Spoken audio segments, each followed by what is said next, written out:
कुंभमेळा मंत्री गिरीश महाजन त्र्यंबकेश्वरच्या दौऱ्यावर आहेत। गोदावरी नदीच्या उगमस्थान असलेल्या ब्रह्मगिरी परिसरात त्यांच्या उपस्थितीत वृक्षारोपण करण्यात आलं।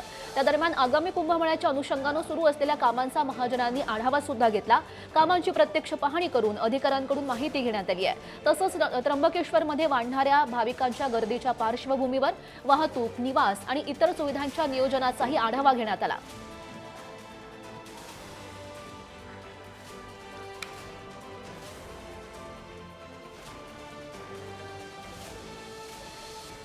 भाऊ आहेत।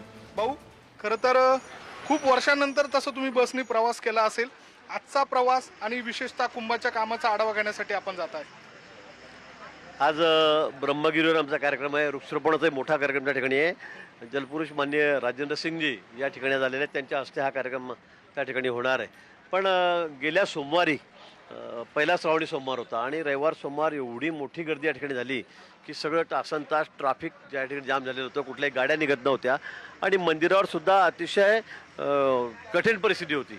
म्हणजे केव्हा स्टॅम्पेड होईल किंवा कुणाला असं काही सांगता येत नव्हतं। पण पोलिसांनी खूप प्रयत्न केले शर्तीचे आणि त्या ठिकाणी सगळी गर्दी ही बाहेर काढली, बाजूला केली।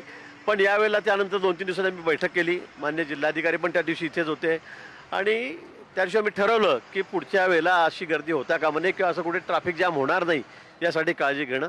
आणि म्हणून एक 15 किलोमीटर अलीकडे आम्ही त्या ठिकाणी सगळं पार्किंग केलेलं आहे चारही बाजूला रस्त्यांच्या सगळ्या, आणि तिथे बस व्यवस्था केलेली आहे। बसची सेवा आम्ही पुरवलेली आहे।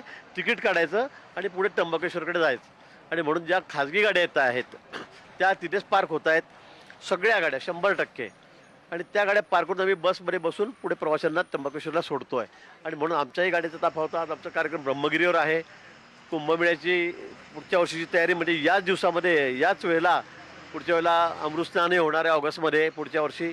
आणि म्हणून त्याची पाहणी की त्यावेळेला अजून आपलं काय करावं लागेल, आजची काय परिस्थिती आहे, कारण पावसाळ्यातच कुंभमेळा आहे। आणि म्हणून या ठिकाणी आम्ही आज आलेलो आहोत।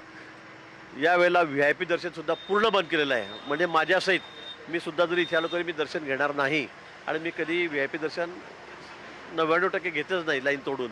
आणि म्हणून मला असं वाटतं की नियम सगळ्यांसाठी आहे आणि म्हणून त्या अतिशय सुरळीत आहे सगळं प्रवास या ठिकाणी चाललेला आहे, वाहतूक चाललेली आहे।